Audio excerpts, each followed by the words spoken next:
अस्सलाम वालेकुम। इंशाल्लाह मेरे सब बहन भाई ठीक ठाक होंगे। अल्लाह ताला आपको और आपकी फ़ैमिली को हमेशा खुश रखे, आबाद रखे, हंसता मुस्कुराता रखे। आज मैंने देसी घी की बहुत ही अलग तरीके से रेसिपी तैयार की है, जो बहुत ही ज़्यादा इसको हमने आसान तरीके से बनाया है। इससे पहले आपने कभी भी इस तरह से घी नहीं बनाया होगा और ना ही आपने देसी घी इस तरह से तैयार होते देखा होगा।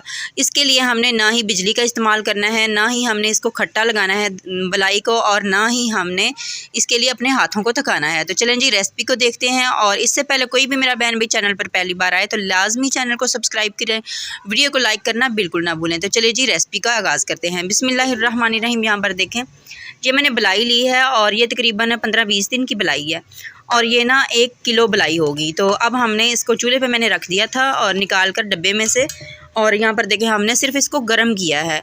इसको उबालना नहीं है, सिर्फ हमने इसको गर्म करना है। आपको नज़र आ रहा होगा कि इसके अंदर से कोई भाप वगैरह नहीं निकल रही। तो अब हमने इसको फ्रीज़र में रख देना है तकरीबन 1 घंटे के लिए।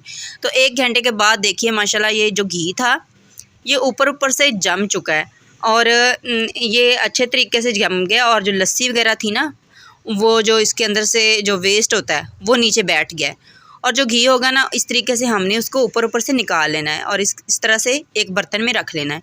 तो ये देखें माशाल्लाह कितने आसान तरीके से हमने घी जो है वो तैयार कर लिया है।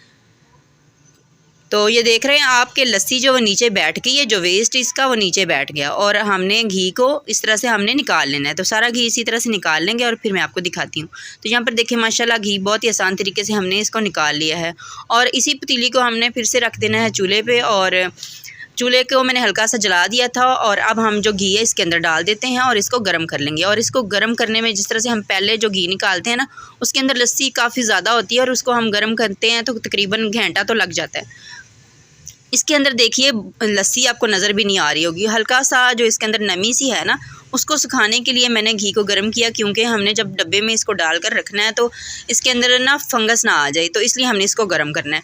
हल्की फुल्की सी जो इसके अंदर नमी सी थी वो इसको हम इस तरह से गर्म कर लेंगे। तो यहाँ पर देखें जब नीचे से जो वेस्ट है उसकी गोल्डन से कलर नज़र आने लग जाए तो फिर हमने चूल्हे को बंद कर देना है और घी को छान लेना है एक बर्तन में। जब हल्का ठंडा हो जाए तो फिर हमने उसको किसी डब्बे में या किसी भी चीज़ में जिसमें आपने महफूज करना है उसमें डालकर रख लें। तो ये देखें माशाल्लाह इसका कलर कितना प्यारा है, गोल्डन कलर है। और इसका जो गोल्डन कलर इसलिए होता है घी का, जो हम गाय का दूध लेते हैं ना, उससे इसका जो कलर है ना वो इस तरह का आता है। अगर हम भैंस का दूध इस्तेमाल करें तो उसका थोड़ा लाइट कलर आएगा। तो ये देखें माशाल्लाह बहुत ही खूबसूरत इसका जो कलर आया, और खुशबूदार घी हमारा तैयार हुआ है और झटपट तैयार हो गया। और जो इसका वेस्ट बचा था उसको मैंने हलवा बना लिया था। थोड़ा सा उसमें मैंने आटा डाल दिया था 1 मुट्ठी, और उसमें चीनी डालकर उसको हलवा बना लिया था। आप भी इसी तरह से बनाएं, इंशाल्लाह आपको बहुत ही अच्छा लगेगा। दुआओं में याद रखिएगा। अल्लाह हाफिज़।